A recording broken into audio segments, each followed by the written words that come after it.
Welcome to paperthreads Cutter Vision and Tutorials. In this tutorial, I'm going to cover how to use your nestability to get your image to pop out of the die cut of the nestability.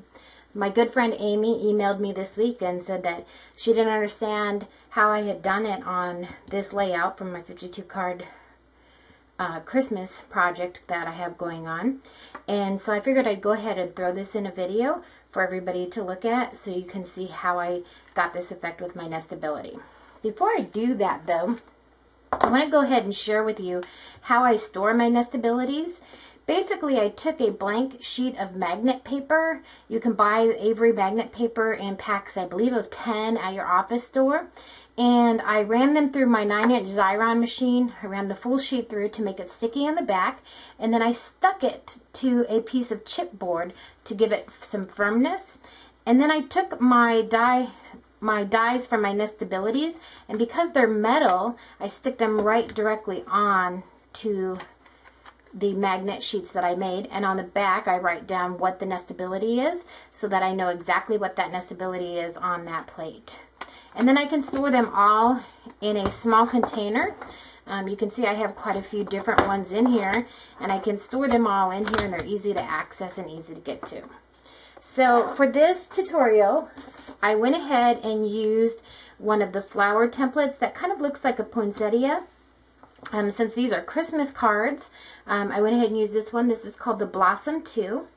And to get started, I have two cut images. I'm going to demonstrate this twice. And I've already cut out the part here on this image, but I want to show you how I went about doing this. And what I did is I decided on what size of the nestabilities that I wanted to cut my die cut image from. Now obviously this is way too small for my die cut image, and so in order to use this die, I either have to go to a bigger cut or I can adjust this to use this cut. And what I did is I just placed this where I wanted it on my die so that I wanted, in this case, the full bottom to show through. Okay, then taking your pencil, what you're going to do is you're just going to mark, just once you've got that place exactly where you want it, then you're going to mark just inside the die cut line like this, just to mark your placing with the pencil, and it's something you can erase later. Okay, then you're going to take your scissors and you're going to cut through till you're just past that marked pencil line that you cut there. So I just cut till I'm just past that line there. Okay, when I'm done, I can go ahead and erase my pencil marking. Since I did a light pencil marking, I can go ahead and erase that and make sure there's nothing on my cut image. I'm going to do the same thing to this image, except for this time I want to go ahead and I want to have her feet and her head both pop out of the top a little bit.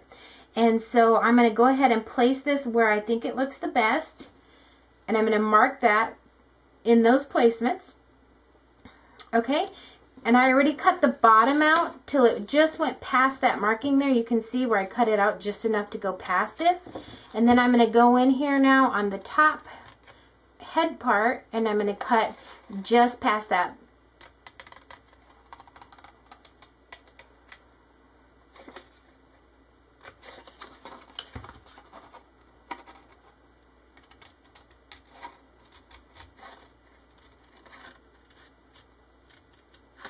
Okay, now to do the next part, I'm going to go ahead and get my die cut machine in place here.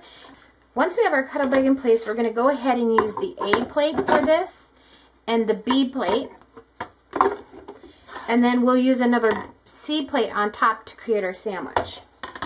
Okay, we're going to take our cut image where we've trimmed off the top a little bit here, and we're going to take our die cut plate and we're going to place the plate onto the cut image as if we were going to cut it. But before we run it through the machine, what we're going to do is we're going to slip this part that we cut already up over the top and slide it all the way down until we hit our cut part there. Line it up so it's exactly how you wanted it lined up. Then lay it in place onto your plate. Put your C plate on top and run that through your die cut machine.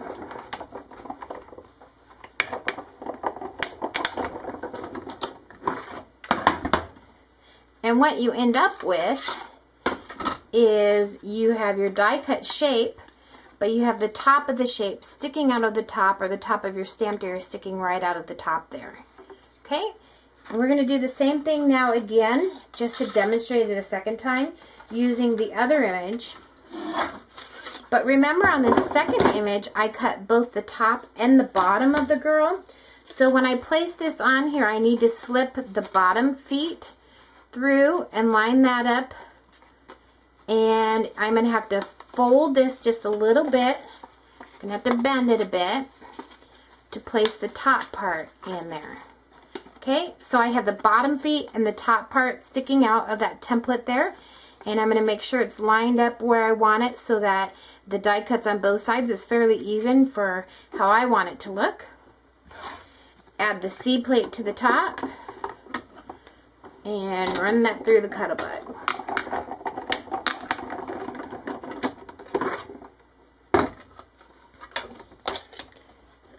Remove that from the plate, and again you can see that everything cut around except for the head and the feet.